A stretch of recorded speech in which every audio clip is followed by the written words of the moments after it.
अब जिगर स्लो होने का जो बड़ा फॉल्ट है वो ये है, जैसे जिगर स्लो होता है इंसान के हाजमे का निज़ाम कम हो जाता है। जिगर के साथ पित्ता जुड़ा हुआ है, उसने अपना जहर बार बार मैदे में गिराना है, तो हाजमे का निज़ाम चलना है, तो अब वो नहीं चल रहा अच्छे तरीके से।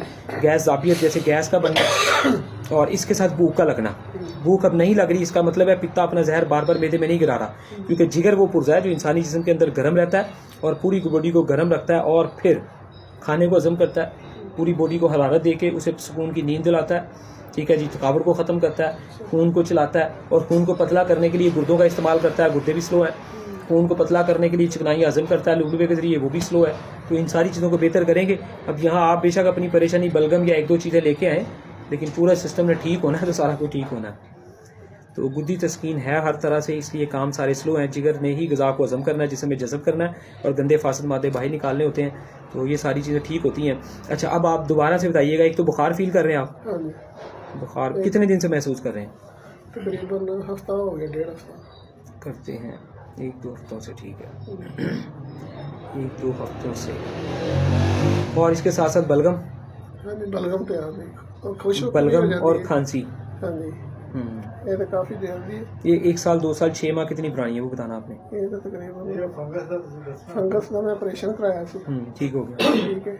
कहाँ पे फंगस थी, किस जगह पे ऑपरेशन करवाया? ये तो फेफड़े से। अच्छा, फेफड़े में। हाँ जी, ਉਹਦਾ ਇਲਾਜ कराया सी, उस तो बाद फिर ठीक हो गई सी खांसी बिल्कुल, फिर शुरू हो गई। फेफड़े में फंगस का इलाज यानी कि ऑपरेशन करवाया? हाँ जी, ऑपरेशन करवाया। अच्छा, मुझे अब यहाँ ये बात बड़ी ज़रूरी है, बताइएगा फेफड़े का ऑपरेशन करवाने से पहले ये मर्ज़ कितनी पुरानी थी? 1 साल 2 साल 3 साल? तकरीबन साल, 1 साल पुरानी थी। फिर मैं फंगस का इलाज ऑपरेशन करवाया 1 साल से, बलगम खांसी रहने की वजह से, ऐसी है ना? खांसी रहने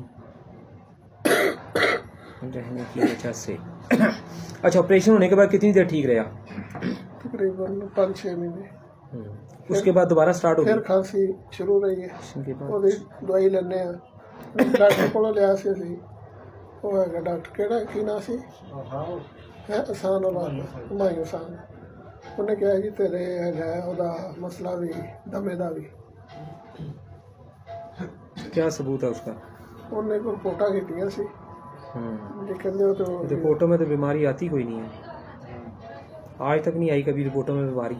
अच्छा, अगर किसी की आई है तो हमें बताया, चाहे कोई भी टेस्ट है, कभी रिपोर्ट में बीमारी नहीं आती। सारा भी लिया ਸੀ टेस्ट, सिर्फ उसे रिपोर्ट में आता है कि आपके जिस्म में कैल्शियम ज़्यादा हो गया या कम हो गया, आपका यूरिक एसिड ज़्यादा हो गया या कम हो गया। बीमारी आज तक किसी रिपोर्ट में नहीं आई, याद रखिएगा।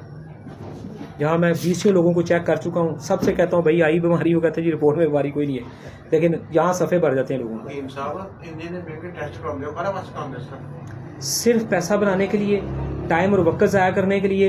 और जो टेस्ट करवाए जाते हैं उनका मकसद सिर्फ इतना है कि जो मैंने 2 करोड़ लगा के डॉक्टरी की है उसमें मैं कुछ देख सकूं, अगर उसमें आया तो उसका इलाज कर सकूं, अगर नहीं आया तो मैं फारिग हूँ, मैं कुछ नहीं कर सकूंगा। सिर्फ इतना मकसद है। अगर उसमें कुछ आ गया, खुदा ना खास्ता अगर कुछ उसमें आ गया रिपोर्ट में, वहाँ फिर मरीज फटे थे, फिर ओदी दवाई मिलनी है, वो जो मर्जी बेचारा चीखी जाए, उन्हें कहना नहीं तेरा यूरिक एसिड बढ़े है, ये है मसला। अच्छा, हम भी टेस्ट करवाते हैं मगर हमारा तरीकाकार है जी आपका, जैसे हमने हाथ देख लिया, नब्ज देख ली, हम जो टेस्ट करवाएंगे उस पर पैसा ज़ाया नहीं होगा। हम खुद बताएंगे यूरिक एसिड बढ़ा हुआ है, जाके चेक करा लें। हम खुद पहले बताएंगे कि आपका फैटी लिवर है, जाके चेक करा लें। हम नब्ज दे के इशारा देंगे कि लाजमी सोजश या पथरी गुर्दे में आ चुकी है, जाके टेस्ट करा लें।